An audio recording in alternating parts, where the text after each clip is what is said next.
Let's talk about exterior angle theorem. The measure of an exterior angle of a triangle is equal to the sum of the measures of its two remote interior angles. Ang exterior angle, Tagalogin natin, exterior is nasa labas. Nasa labas siya ng triangle. So, ito yon. Okay, actually, hindi lang naman dito yung exterior angle. Meron pa rin dito, meron dito, meron dito. Pero sa case na to, sa example na to, dito yung ating exterior angle. And ang sabi dito, yung measure ng exterior angle, okay, lagyan natin ng pangalan.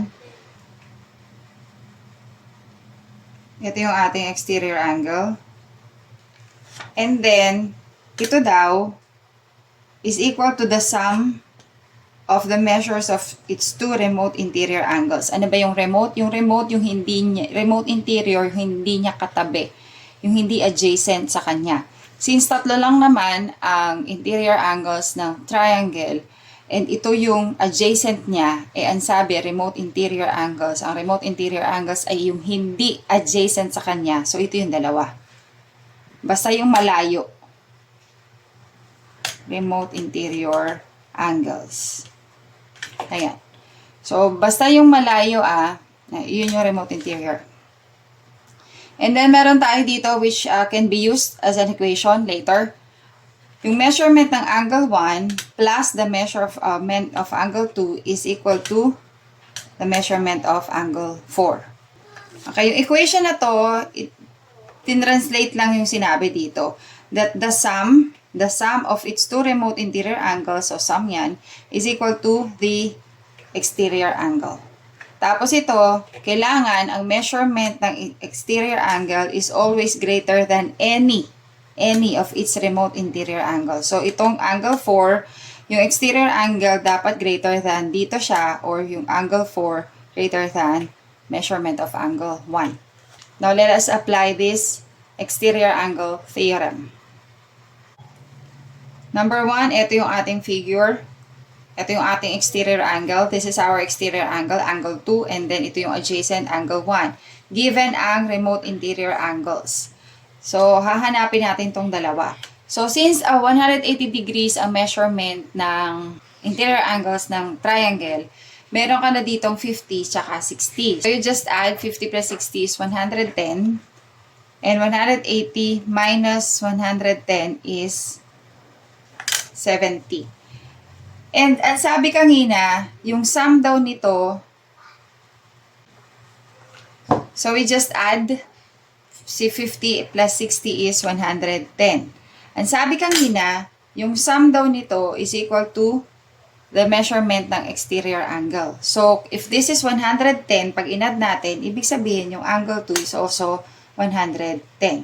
And then, since nag-form ng linear pair yan, meron akong video about linear pair, about angle pairs. Since linear pair to angles 1 and 2, ibig sabihin, ang sum nila is 180 degrees 10. And since ito ay 110 degrees na, ibig sabihin ito is 70 degrees. So, angle 1 is 70 degrees. Number 2, this is our exterior angle. And ang sabi ulit natin kanina, ang measurement ng exterior angle is equal to the sum of its remote interior angles. So, may 70 ka na dito.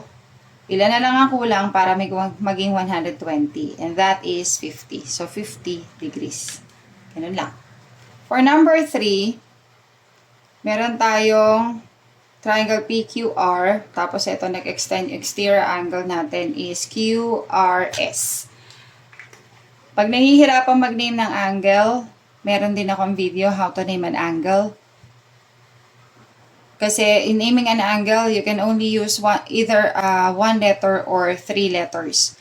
There are cases na okay lang na 1 letter lang ang gagamitin ninyo in naming an angle. Pero there are also cases na wala kayong choice kundi 3 letters ang gagamitin. Just like this one. Just like in this example, ito, angle P, pwede rin siyang gamitan ng 3 letters. Ito din, angle Q. Pero itong may R, hindi siya pwedeng angle R. Kasi dalawa yun eh. May kahati siya. Okay, so ang given is yung angle QRS, which is the exterior angle, measures 110 degrees. And then, hahanapin natin to, angle P, angle Q, tsaka ito. This is QRP. QRP. Ibig sabihin, ito yon. Ito yung hinahanap natin. QRP. Okay. Ngayon, meron ditong note na remote interior angles are equal. Since may 110 degrees ka na dito, and we know that this is the sum of its remote interior angles. Kung may 110 dito, at ang sabi ay equal daw tong dalawa, so all you have to do is to divide this by 2. 110 divided by 2 is 55. So, tig 55 yan. So, ito yung 55. This is also 55. Pero hinahanap natin yung QRP. So, linear pair, 10 to, so this is 70 degrees. Now, kung meron na naman tayong unknown, same pa rin, gagamitin pa rin natin yung theorem ng exterior angle. Since yung BCD, ito yung ating exterior angle, ibig sabihin, ito is equal to, ito yung remote interior angles niya, no? Yung sum nito. Pag inad mo, equal dito. So, yun ang gagawin natin ng equation. So, ang sabi, the measure of the exterior angle is equal to the sum of its remote interior angles. Okay, kasi ito yung ating remote interior angles. Tapos, ito yung ating exterior angle. So, since meron naman tayong values dito, plug in na lang tayo. Measurement of angle BCD is equal to 3x plus 10. Is equal to the measurement of angle A is equal to x plus 20 plus, kasi plus yun, measurement of angle B is 40. Yan. So, 3x, mag-a-algebra na tayo niyan, is equal to,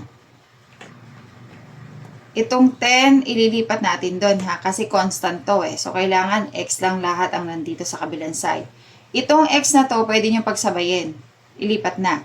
Okay, i-transpose nyo na. Pero, uunti-unti ko na lang. No? Para dun sa, kung may nagpa-practice pa lang. So, copyhin ko pa rin yung x. Plus, 20 plus 40 is 60. And then, itong 10, do not forget, ililipat natin. So, from positive, magiging negative.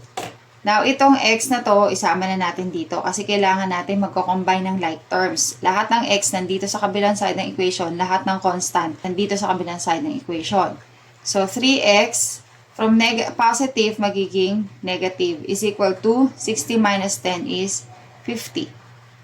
3x minus x is 2x is equal to 50. Therefore, divide both sides by 2. Therefore, x is equal to 25.